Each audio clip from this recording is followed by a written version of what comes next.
Oscar. Good morning, good afternoon, and good evening to many of us. Welcome to CEO Talk, a series conducted by CXO TV, where a CEO narrates a story and share their learning and success of building a great brand. So today, our guest is Anand Kumar Bajaj, the MD and the CEO of PayNearby. So PayNearby is a fintech network in India that empowers first mile retailers to offer digital financial and non-financial services to the masses.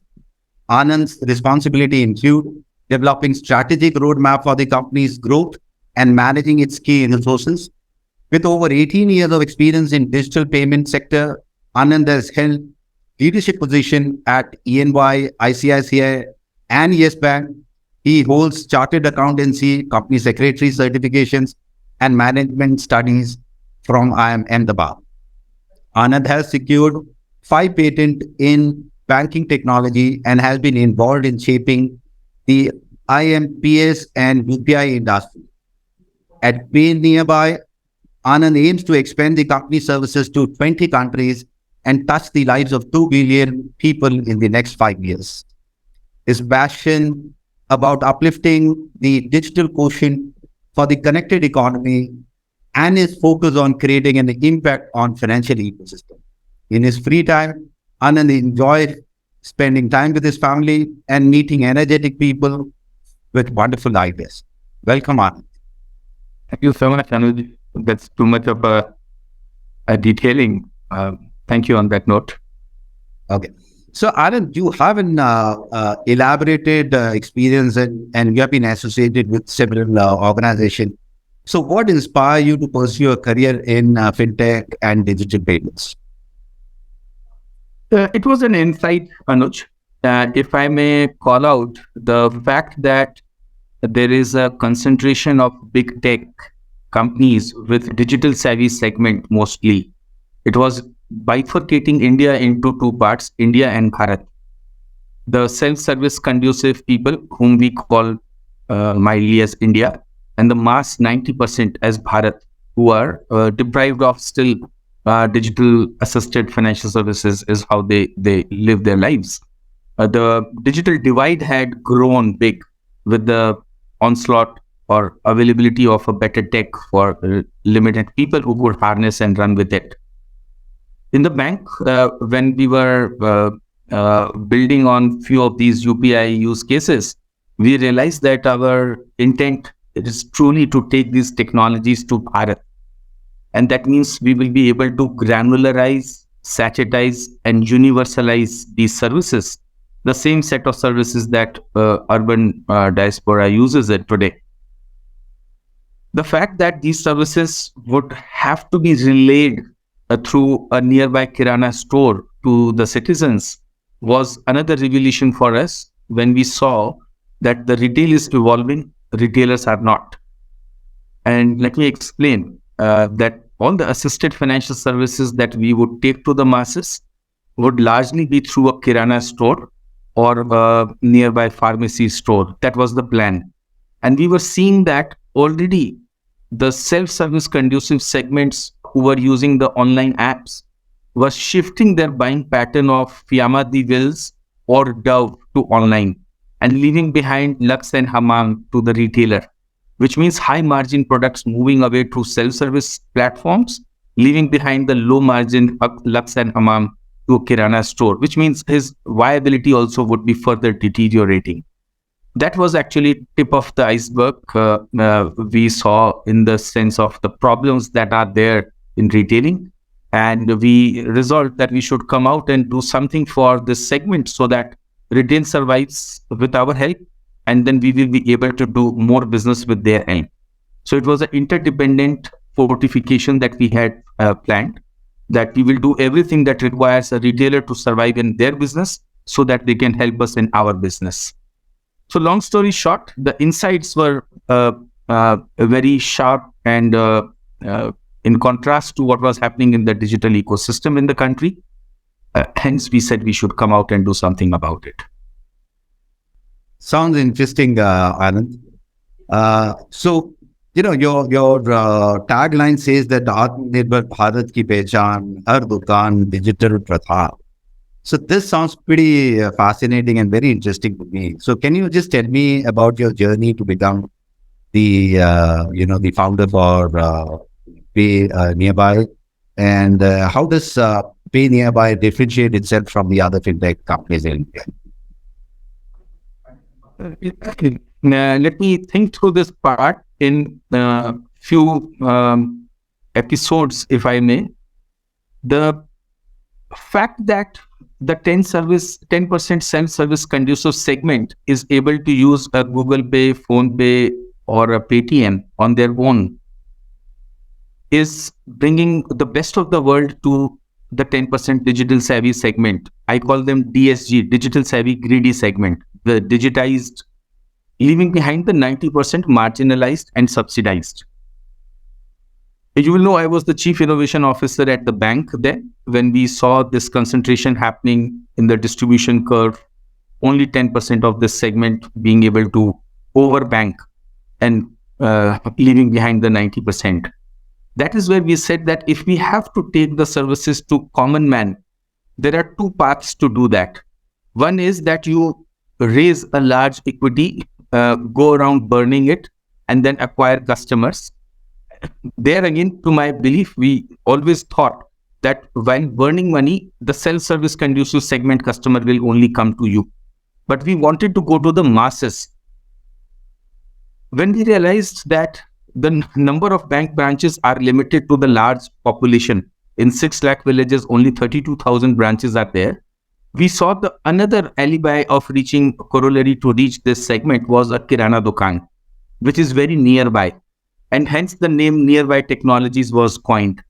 The fact that a bank branch is at least a 40-50 kilometer away, or an insurance agent is maybe 20 kilometers away, or a mutual fund agent is about 100 kilometers away. What is nearby is a kirana dukan. So we said that we will go where people go. And you would agree that once a week, twice a week, or thrice a week, I would go to a nearby kirana store to buy my top-ups, grocery, etc., or the monthly purchases, or a medicine shop once in a while. And hence we said that instead of burning money and realizing that we again got the self-service conducive segment, let's go through a tougher way, through retail chain, and start servicing as a B2B2C. This philosophy of Nearby was then accordingly built upon. We said we will do everything that is required to help the retail be dependent on us, to be very candid, so that we can write more services through them. So we can help them make a fortification with as a partnership with them, and avoid conflict and competitions coming to these outlets. We knowing fully that the backbone of retail was breaking. Our first patent in Nearby Technologies was filed around making modernizing and digitizing retail. We backed that patent last year. It took 5 years to get the patent. The whole idea is that the retailer should be able to do assisted commerce in the vicinity.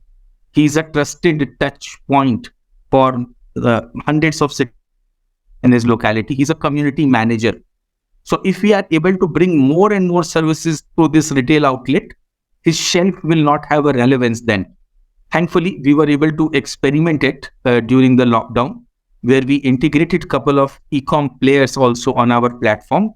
And in my hometown, we were able to sell football at a kirana store, or at a fertilizer shop. Stationery was being sold to the farmer's son.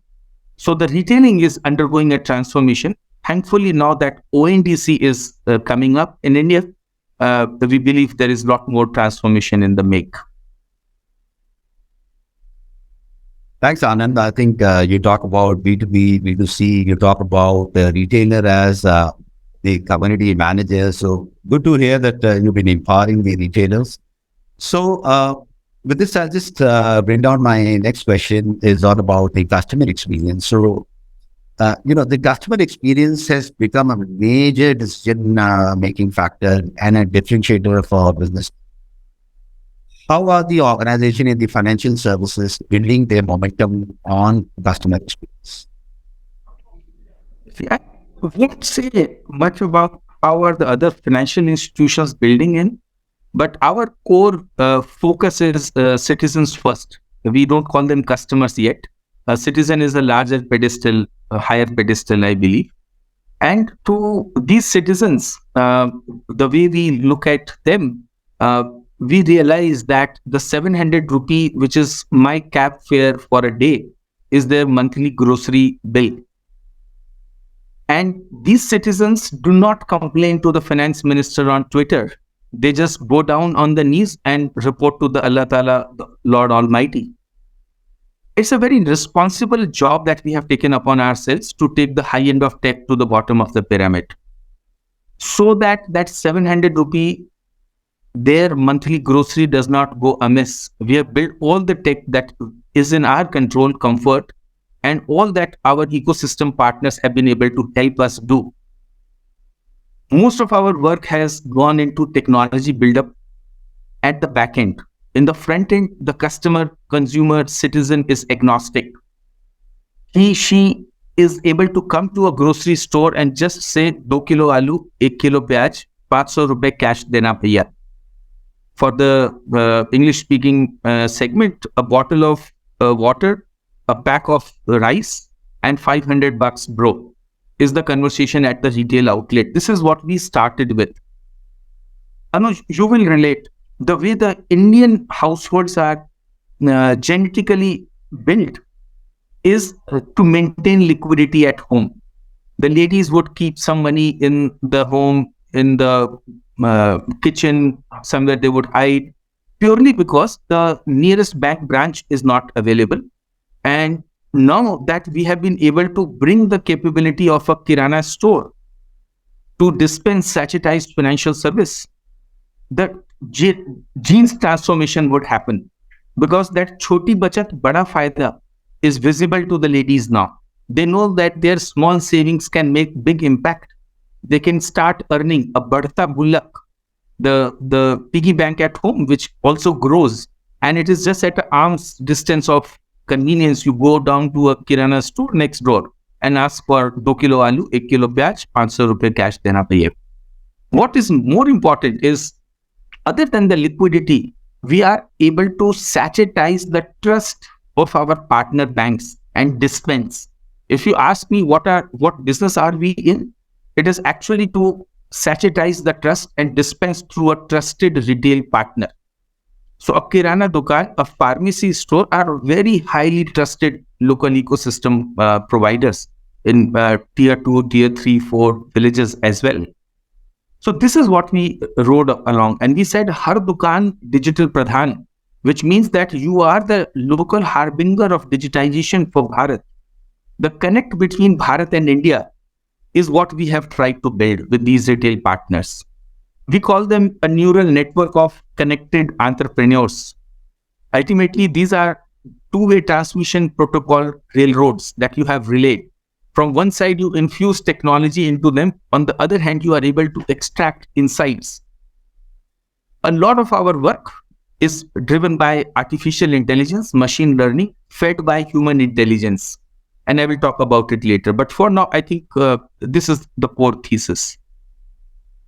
Thanks, Anand. You talk about the technology piece, so probably I'll just pick up the technology questions sometime towards the end of the conversation. Sure. So, Anand, how has PayNearby impacted the financial inclusion in India? I believe that we were lucky to have built this for the nation. And why I say so is that we work very closely with National Payment Corporation of India, NPCI, which has built technologies as a backup to backup to backup. The Aadhaar-enabled payment service is a backup to the ATMs in India. The two segments, one using UPI and one using the biometric auth, is a very, very different cut available from the same stack of National Payment Corporation of India. When in Bihar there is flood, every flood season, we end up dispensing about 1,000 to 1,500 crore using biometric auth. In 115 aspirational districts of India, which are classified by Niti Aayog as aspirational, where growth is required, services are required. We serve about 900 crore every month in satiatized financial services through the local retail partners. So with the railroads that have been built into the hinterlands of Bharat, we, like I was saying, we are able to transmit technologies and the financial services through assisted retail partners. Today, we are privileged to say that we work with 1.2 million retail touchpoints in the country, catering to 266 million citizens already.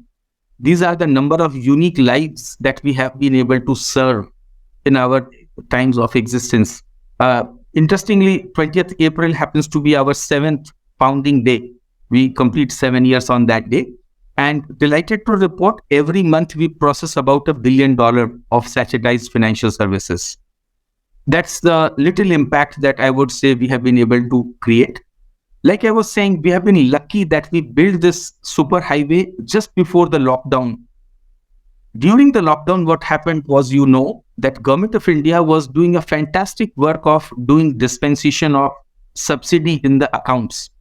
But because of the broken transportation during those times and scarcity of banking staff or cash at branches, our digital pradhans were able to dispense that subsidy in the hands of citizens.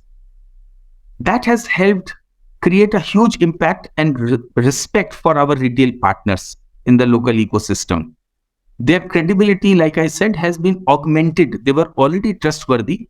It has augmented to almost a sovereign grade for the retail consumers in their area, because they were dispensing the government subsidy in the hand of women, farmers, students. All of that was being dispensed here. Now, when it comes to inclusion, it is not just about people who were secluded. Normal people also who do not have access to ATM nearby were able to come to a PayNearby outlet and put either a bio-auth or swipe a card on our micro ATM and get access to cash. So I think the impact on financial inclusion, one would quantify in monetary terms, but I would say that we were lucky to be of national service at that time when the country needed it most. So we say with full confidence, we were Rashtrahit mein samarpit. We gave out our data to DVT mission and to people in the banks saying, please call upon my retail agent in your area who can service your customers. And the citizens of the local area, the customers of the banks, were able to go to a kirana store and ask for 2 kilo aloo, 1 kilo pyaj, 500 rupee cash. While this is just one side of it, the impact is actually both ways. Now people are able to save small quantum of money, 50 rupee a day, 100 rupee a day, 1000 rupee a day. With our partner Axis Bank, very recently we went live after a long drawn technology integrations and a good platform has been created. We opened 100,000 accounts in the pilot phase in 3 months' time and have demonstrated a reasonable balance in those accounts. The good part is that today the technology and the trust permits you to go down to the last mile and rebuild Bharat. The impact would be known much later, I believe. Today it will be little, I would be out of depth if I say that I'm able to quantify the impact. But impact is seen little more later, and we are mindfully working towards that. Absolutely. I think your efforts towards the Bharat will definitely going to come out soon. That's what I can decipher from the conversation. So can we just talk about the top focus areas and the expansion plan over the next 2 to 4 years from now?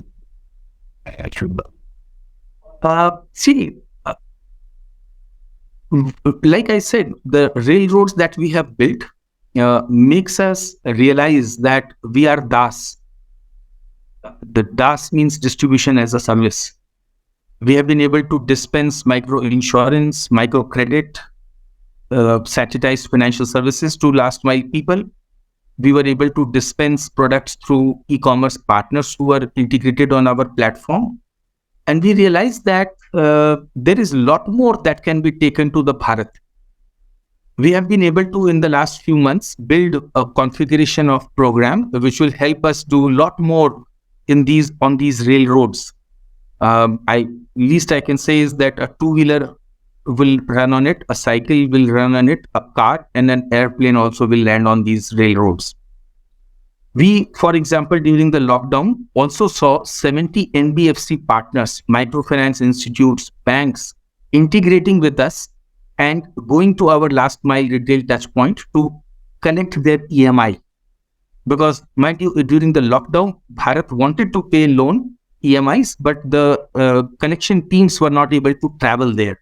Hence, the already credible retailer was utilized during those times to receive satiatized EMI repayments.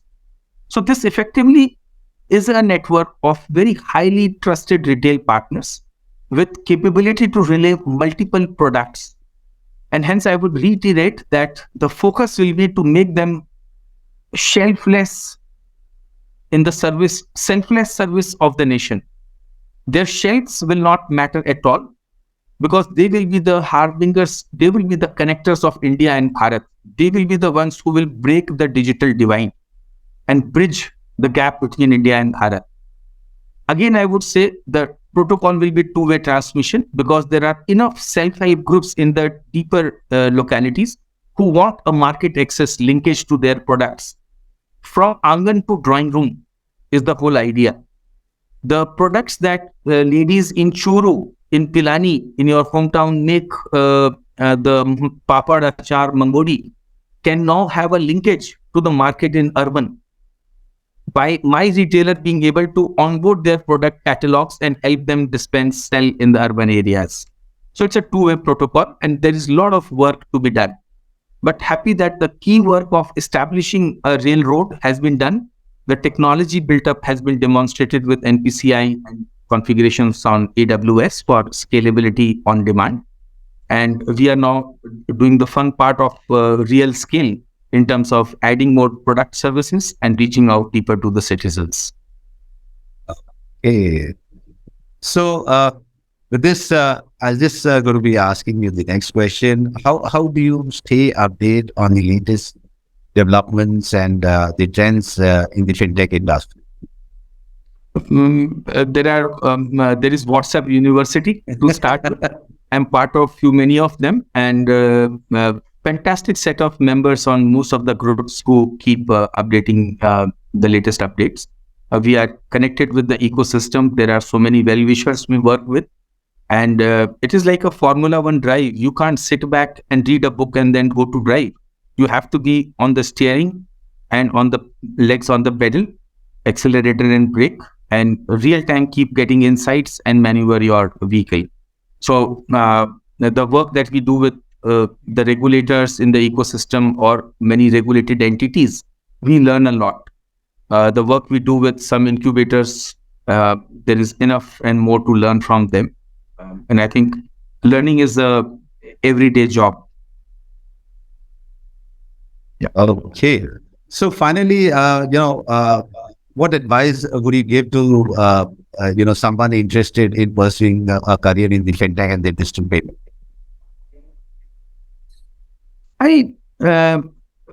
Interestingly, the day before I was traveling to deep rural, and it occurred to me that what fun does a small medical shop get by being there in that rural area and just dispensing 2 sachets of tablets or a bottle of syrup. And I realized that it is actually some purpose that shopkeeper is running a mandate for. He is clear that he does not want to be a grocer and she wants to continue with the key purpose of dispensing health to people in the area. I'm saying this because everyone has to decide a purpose, and a purpose that creates impact and generates a lot of goodwill in the ecosystem. Not everyone can become a pharmacist, not everyone can become a grocer, which means the startups who intend to come in the space of fintech need to find either a niche or draw a purpose with existing niche and drive them well. My sincere request is that if a purpose-driven organization can deliver to the masses, they survive. And hence, focus on the purpose. I think rest all will follow. Absolutely, absolutely. I agree with you. I think the purpose is the foremost important thing, which drives you. And in fact, what I understand is like your efforts towards reducing the gap between Bharat and India is commendable. So with this, we come to the end of this episode. Thanks, Anand, for such an insightful session. We really had a pleasure interacting with you. Thank you, Anuj. Thanks a lot. For more updates from CXO TV, please like and subscribe to our channel.